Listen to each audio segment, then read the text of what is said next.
Stay tuned for Nero Wolfe, who follows transcribed in 30 seconds. Later tonight, over most of these NBC stations, Duffy's Tavern comes your way. And on the menu at Duffy's tonight, there's a blue plate special of grilled English language, served up by the delightfully ungrammatical Archie.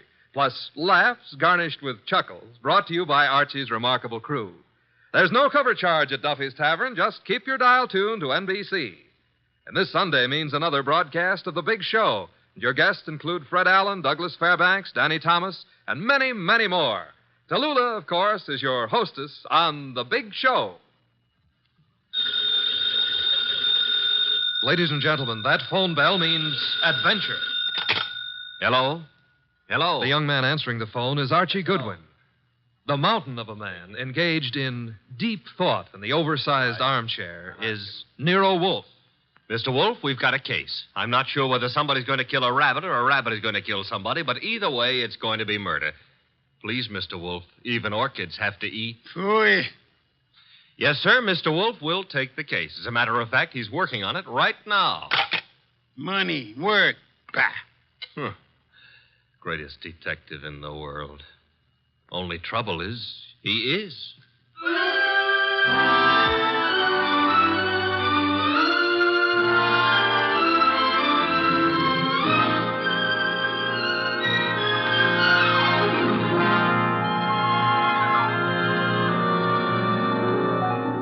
Yes, ladies and gentlemen, Archie is right. Nero Wolfe is the greatest detective in the world, and the fattest, and the least energetic.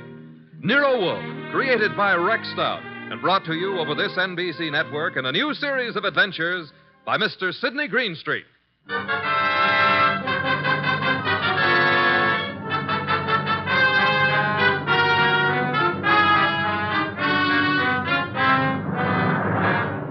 Tonight, it's the case Nero Wolfe likes to remember as the case of the friendly rabbit. He sometimes prefers his proverb scramble. It began in lots of places. Let's take a look at a few of them. In particular, the richly appointed library of a man named Veek. Mr. Veek, what's happening? Relax, Haynes. Your blood pressure. I thought it was a gag, but you really are shutting the club down. I'm shutting it down. Why? I got the joint rolling. The suckers are pouring in. And next week, the governor's committee. Huh? It's moving out of Baylor County. Our joint enterprise is in Baylor County. I think the club needs a rest. Crime committees so rarely admire gambling. Oh, that's different. So it is. The club needs a rest. You need a vacation. Florida, perhaps? I don't like Florida. Pick any place you like, just so long as you get out of reach of a subpoena. The heat's on, huh, boss? You've just coined a phrase that may very well catch on. Get out and stay out of the state until I send for you. Okay, Mr. Veek. Sure, Mr. Veek. Marshal? Yeah? That about covers us in Baylor, am I right? You're right. The dear governor's dear committee will be sorely disappointed. However, I doubt it'll give up quite so soon. I wouldn't think so. Therefore, have the truck driver deliver another shipment of carrots to the rabbit farm. Eh, Marshal? Okay, boss.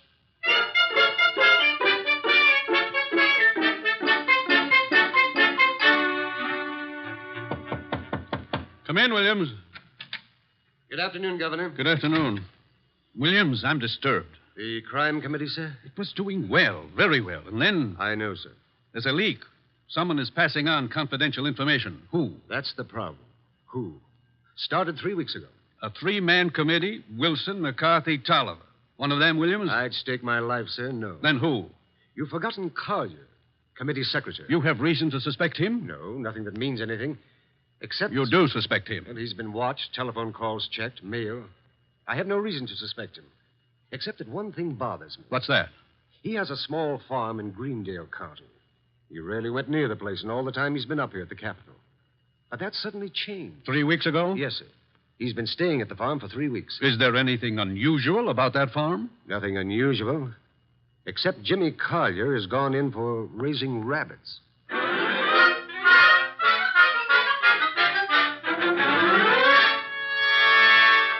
Jimmy, Who is... Oh, hello, Claire. you've been hiding from me. I've been out here with the rabbits. Jimmy, what's wrong? With what? You. There's nothing... You're lying. We grew up together, remember? We lived next to each other, Jimmy. We were going to be married. Hey, wait a minute. We still are, last I heard. You haven't heard recently enough. What does that mean? It means we're not getting married. But, You've Clara... been avoiding me, and you've been getting money, lots of money from someplace. And in a shady way, I feel. All right, you know. So what? I've been concerned about your sudden devotion to these rabbits and the kind of men you've been seeing. What do you mean? Like the one up at the house now, waiting for you. Oh, there's somebody waiting? That's why I came down here after you. I'd better get up there. He's a crook, Jimmy. Look, All right. I sort of got myself in a mess. I needed money, but it's over, Claire. No more. Are you sure? Of course I'm sure. I wish I could believe you. For your own sake. But I feel I can't. Not anymore.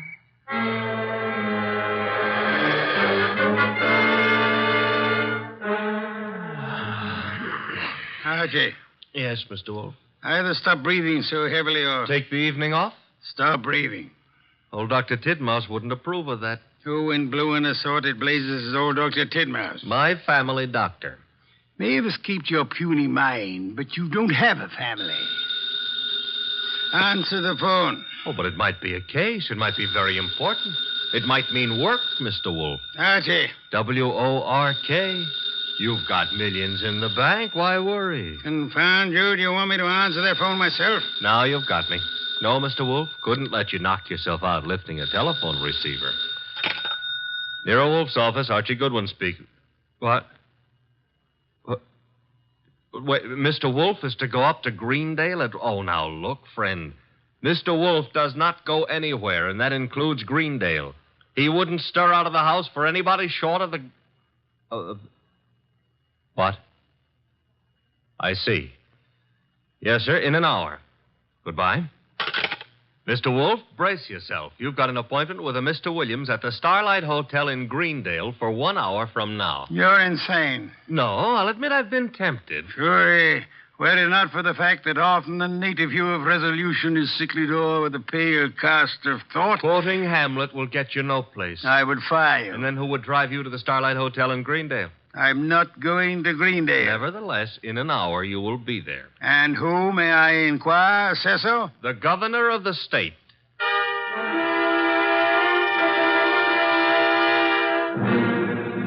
Is that all, Mr. Williams?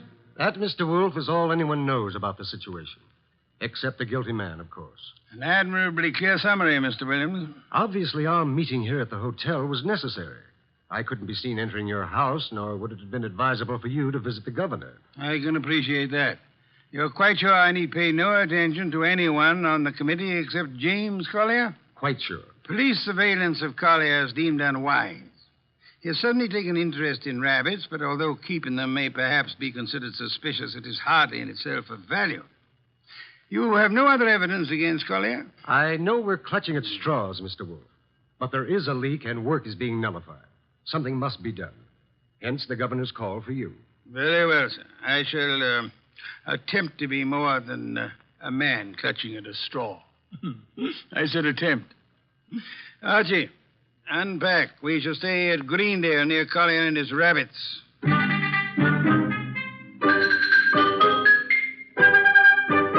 Mr. Wolf? Mr. Wolf? Oh, naturally, I know that shutting your eyes and pushing your lips in and out indicates you're thinking feverishly, but there's nothing for you to think about. Three. Oh, I accept your correction. What are you thinking about? Hotel beds, they're notoriously flimsy. Oh, you gave up on the case so soon. Fiddlesticks. I already know exactly what role the rabbits play in our problem. Therefore... We're going to drive out to Collier's farm? You are. While you test the hotel beds, fine. It'll be necessary for you to spend the night at Collier's place. You'll drive out there and pretend you've lost a cylinder or something. Oh, a lost cylinder. Oh, fine. Confound you, Archie. You can invent something plausible as a pretext, and if you are properly charming, Mr. Collier will, I hope, invite you to stay the night. And during the night I sleep, happily breathing the fresh country air. Trust not. Okay, Mr. Wolf, I accept the assignment. I will learn all I can from Mr. Collier's rabbits. Incidentally, remember the play Harvey? I do? Why? Harvey was an invisible rabbit, a figment of a man's imagination. I hope this rabbit venture is more tangible, Mr. Wolf.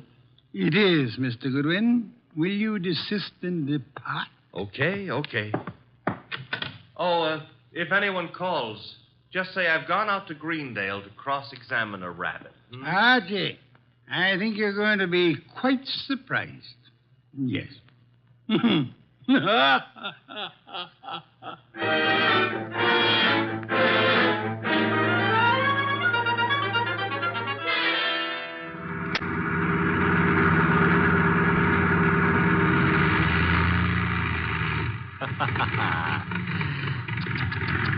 Running out of gas, and me such a big boy.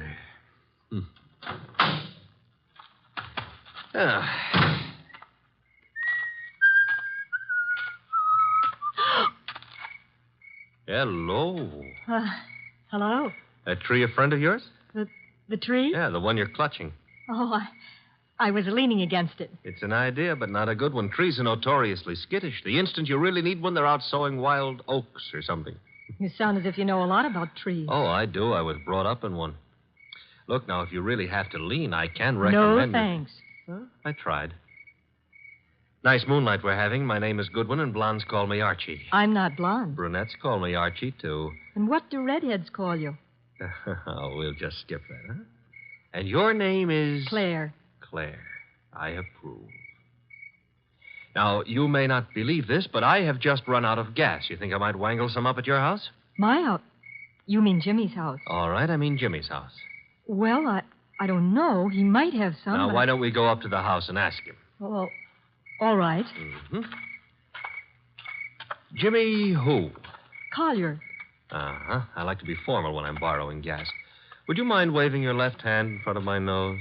Waving, Mike? Yes, just try it. Don't worry. I won't bite it. All right. I did. And very gracefully, too. No ring on the third finger. You're not Mrs. Collier. There isn't any Mrs. Collier. Are you applying for the position? Mr. Goodwin, Now, remember what I confided in you about brunettes. All right. Archie, you're a little rapid. Maybe. But I always remember what old Dr. Titmouse said. What did he say? Gather ye rosebuds while ye may. Old time is still a-flying. Robert Herrick wrote that. He did? Dr. Titmouse is a liar. How much farther is this house? Well, it's just beyond those trees. What? There was something ran across the path. It brushed my legs. It frightened me so. Must have been a rabbit. I guess it was. Oh, I'm sorry. That was silly of me. Oh. Don't worry about it. Also, you will have noticed how much more satisfactory I am than a tree. We're clutching at moments of stress, I mean. Archie. Mm-hmm. But you better let go now. What And we'll get on to the house. See, I don't need a haircut, and you're not the right type for Delilah anyway. You mean something by that. Something nasty. Well, that depends. What I meant is you've already signaled whoever you're supposed to signal. Nothing frightened you back there. Why? That scream had a lot of carrying power. Oh, that's the house, huh? Looks peaceful enough. Archie, Who were you supposed to warn if anyone came up the path to the house? For no one.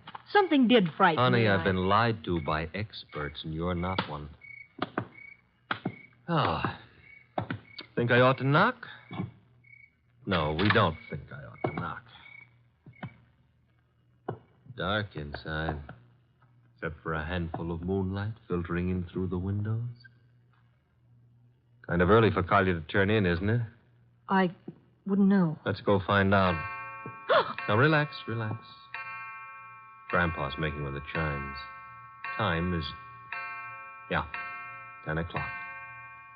Oh, it's getting late. Come on. This would be the living room, filled with early American furniture. The early Americans would be pleased. Nothing here. What's that door lead to? I don't know. Or won't tell? Smaller room. Dark as...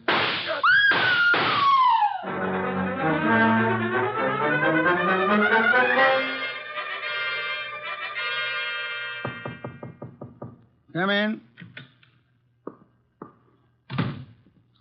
Put the beer on it. Oh, you're not the bellboy. I'm sorry. I should have remembered to bring some beer. Indeed, and you are? I'm a fellow guest at this hotel, Mr. Wolf. My name is Veek. Veek, yes. A criminal of moderate intelligence and immoderate pretensions. We won't quarrel, Mr. Wolf. I've something to offer you. You and your boy Goodwin didn't drive up to Greendale for the exercise. I dislike exercise. Shortens life. James Collier lives nearby. The Governor's Committee on Crime is unhappy. There's been a leakage of information. It hasn't helped them in their work. But it has helped you. You wouldn't have left your house in New York on any ordinary job. A request from the governor, however. Shall we stop fencing? I don't have to fence with you. The committee's work doesn't particularly bother me. I've already made my arrangements for retiring from active business, shall I say. However, I don't want you messing around in the meantime. Indeed. In your effort to discover how the committee's information leaked out, you might also discover a number of things about me that I prefer to remain undiscovered. No one has employed me to do anything about you, sir? Not directly, but indirectly you might have to. I want to insure myself against any such possibility. I want to make a deal with you. I'm ready to supply you with the name of the man responsible for the leak and papers proving his guilt. I have them here. In return for which you expect? A quick conclusion to your activities and your return to New York, leaving my name out of your reports. I'm neither a public official nor a philanthropist. I should do nothing about you unless it becomes necessary. You may remove your hand from your pocket. You wouldn't dare shoot me. Now then, the name of the man. James Collier. Proof of his guilt? These. A series of reports on the committee's meetings in Collier's handwriting. Thank you. Good night, sir. Good night. And I hope for your sake that we do not meet again. Phew. Archie, answer the... Oh. Hello? Mr. Wolf? Yes, Archie. I'm at the Collier place. Since it takes only 10 minutes to get there, may I congratulate you on your speed? I've been at the Collier place for nearly an hour. Doing what? Oh, meeting Claire for one thing, discussing rosebuds. Your delay has been explained. Good night. And for another, I was being around when someone got murdered. Ah, you laid hands on the murderer? No, the room was dark. By the time I got Claire untangled from me and started looking for somebody with a gun, he'd left. I see. And the dead man, of course, is James Collier. No, sorry. Found it had to be. Who was he? Total stranger. Archie. I'm not being difficult. There was no identification on him. Strange. A description. Early 30s, height maybe 5'10", weight around 175 pounds. Blonde hair, blue eyes, a very natty dresser. Suit custom tailored with a built-in shoulder holster. Don Juan shirts. Manicured but very dirty fingernails. And he... Uh-oh. Company. The police? Mm-hmm. Very well, you tell them whatever you think proper, without mentioning the governor's committee, of course. You'll then bid them farewell and come to the hotel. Can't I say goodbye to Claire, too? You cannot. Confound you, Archie. Do you think I want to wait up all night?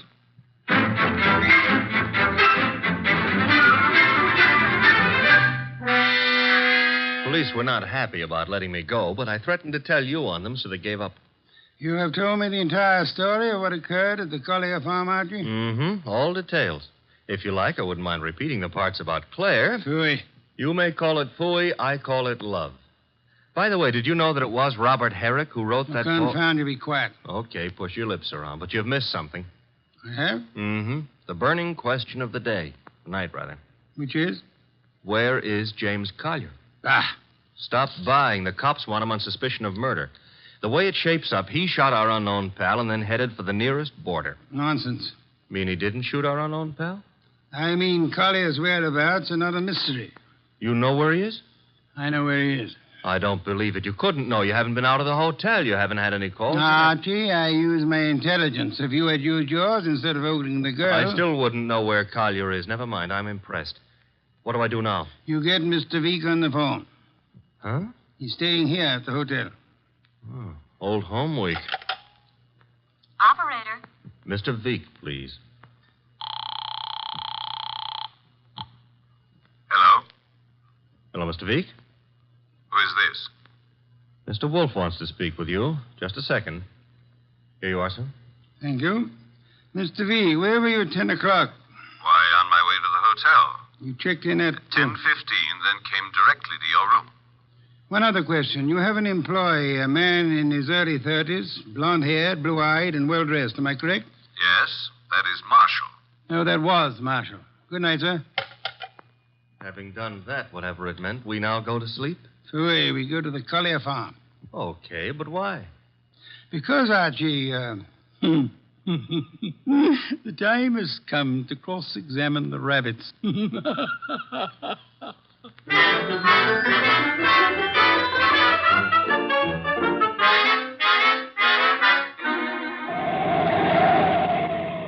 Confound you, Archie. You're not driving a truck. Be careful. Truck drivers are careful. Also, they're courteous. Indeed. Furthermore, they will always stop to help a motorist in time of trouble. Archie, are you training to become a truck driver, or have you fallen in love with a truck driver's daughter? Her name is Susie, her hair the color of wheat fields at high noon. Never mind turning purple. I'm about to change the subject. Boss, I have a theory. Stick to truck drivers. As follows. Our boy Collier, who'd been selling information to Veek, had a change of heart and decided to turn ethical. But Veek's man, Marshall, at Veek's orders, tried to apply pressure, so Collier shot him and headed for Canada.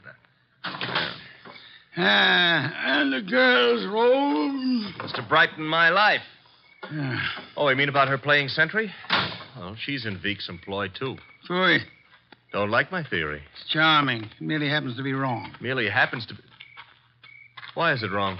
Because, Archie, of a dead man's dirty fingernails, Marshall's fingernails. Oh. Well, you made me bring you to the rabbit hutches. We have arrived. There are the rabbits. Go ahead, cross-examine them. Good many hutches. A large pen for the rabbits to run about in.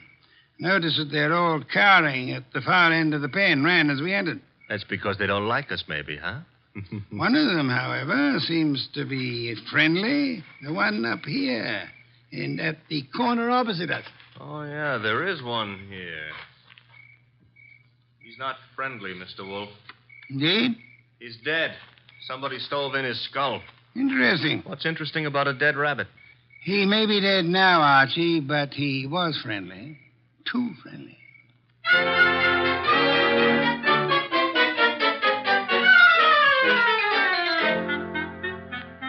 Claire, this is Mr. Wolf. Mr. Wolf, this is Claire. Claire, I'm Archie. Chair, Archie. A chair. Try this one. Be gentle with it. If you break it, all the early Americans will hate you. It'll serve. Steady. Oh. Well, now then. Mr. Wolf, I'm dreadfully tired. The police have... Are idiots. What? For example, do they know that you were posted as sentry outside this house in order to warn James Collier of any intrusion? Well, they don't... I wasn't. Do they know that James Collier and the dead man Marshall were quarreling? No. Do they know that James Collier had armed himself in preparation for this meeting with the gunman? That isn't true. It is true. I don't have to say anything. You've already said more than enough with your actions, my dear. What do you mean? According to Archie's report, and Archie is always meticulously accurate, when you and he opened the door of the room in which the murder took place, you screamed at the shots. Well, of course. Any girl would scream with... Then you clung to Archie with sufficient force and for sufficient length of time to prevent him from chasing the murderer. Why? Because you had seen and recognized the murderer as the man you loved. It was too dark to see anything. True. Therefore, you didn't have to see the man. You thought you already knew who the killer had to be. That's a lie. You're shielding James Collier, aren't you? I'll never admit any of it. Never. May not be necessary. Archie. Yes, Mr. Wolf? Get hold of that policeman outside and remember what happened to one particular rabbit. Well, look around for freshly dug earth.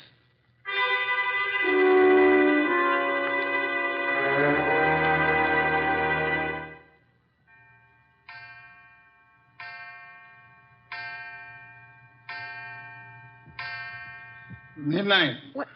What are we waiting for? A return? Archie's? No, it'll take him longer. Well, then whose? Mr. Veek's, of course, complete with revolver. Come in, Mr. Veek. It couldn't have been easier. No one outside, only the two of you here. I warned you, Wolf. Fiddlesticks. You merely tried to use me as a prop for an alibi and a rationalization for a motive. I don't understand. Mr. Wolf does. Indeed, I do. Did you really think me fool enough to believe your proposal, Mr. Veek? It was plausible. It was nonsense. You pretended you were handing James Collier plus the proofs of his guilt over to me in an effort to keep yourself out of the picture. But your proposition was silly. No matter how much I might have wanted to help you, I would have been powerless once James Collier went before a jury. You're too intelligent not to know that. That couldn't have given you enough to go on. It didn't. You yourself gave me more. I did. When you came to my room, you told me you knew Mr. Goodwin and I had come to Greendale, checked in at the hotel. I did. However, when I phoned you later and asked for an account of your movements between 10 and 10:30, you replied that you had driven to the hotel, signed in, and came directly to my room. Obviously, you already knew of my presence in the hotel. How? Only one way you could have known. You had seen Archie at some time prior to the time you checked in at the hotel, and the only place where Archie was here, at the farm. Yes, which told me Mr. Veek had been here at the time of Marshall's death. What was Veek doing here? Only one thing. Murder. Then he killed the gunman. No other possibility. But, Jimmy, I thought he did it. James Collier couldn't have killed Marshall because at the time he was killed, James Collier was already dead. Archie! What's this? Let's play. Drop that gun first. My arm! That's nice and cooperative, so... You'll be quiet for a while. The cop is back in the rabbit pen, Mr. Wolf, guarding Collier's grave. Grave, Archie? Yeah, with James Collier in it. Oh, poor Jimmy. Veek knew the expose was coming. He had to shut Collier up. So he had his gunman, Marshall, kill Collier and bury him in the rabbit run back of the hutches. You spotted that, boss, because of... A dead rabbit. The others scurried away from the man who bore James Collier's body to that lonely spot. But one rabbit overcame his fear. He was too friendly. And got killed for it. There was that And the dirty fingernails of Marshall, the gunman who killed and buried James Collier. Your description indicated extreme neatness. The dirty fingernails were a wrong note. Yeah, indicated he'd been digging. So we know now, don't we? Veek killed his own trigger man to frame a dead man for it. Collier would be thought guilty. He'd be hunted among the living. And all the while... Oh, I'm sorry, Claire. It's all right, Archie. I didn't love Jimmy. That was all washed up. Mr. Wolf, I understand everything, except why did Jimmy suddenly start staying at the farm with the rabbits? He knew he'd be watched. He couldn't risk conveying his information by telephone or the mails. Nor could he be seen holding conversation with men who might be traced to Veek. But who would suspect a truck driver delivering carrots for the rabbits as being the go-between for Jimmy Collier and Veek? Nero Wolf. Which is why I hope there's an adequate bed in this house for Mr. Wolf. Well, I'm sure I'll be able to find one. Splendid, Archie. You will have the police remove Mr. Veek, and then... And then maybe Claire would like to go gathering rosebuds, huh? By moonlight? I would like to. Phooey. I shall go up to bed now. I've seen the moonlight more times than I care to remember. However, while you and Miss Claire stroll through the moonlight, Archie... Yeah? You might remember that rosebuds have thorns.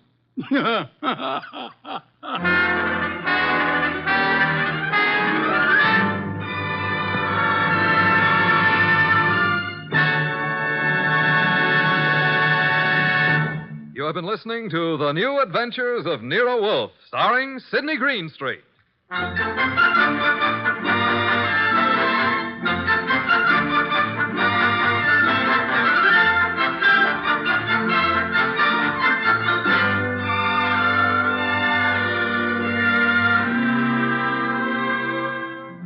Tonight's transcribed story was based on the characters created by Rex Stout. This is an Edwin Fadiman program, produced and directed by J. Donald Wilson. In the cast were Larry Dobkin as Archie Goodwin, and Martha Shaw, Hal Gerard, Herb Butterfield, Howard McNear, and Bill Johnstone. Next week at this same time, Nero Wolfe and Archie will bring you The Case of the Impolite Corpse. Don Stanley speaking.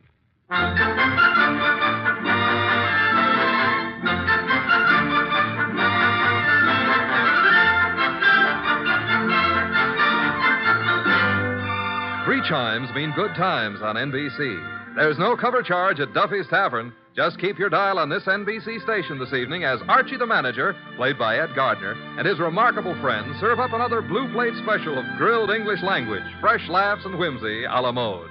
Another Friday fun favorite is the delightful Life of Riley, starring William Bendix as the beleaguered Chester A. Riley. Now it's Sam Spade. Then, The Magnificent Montague on NBC.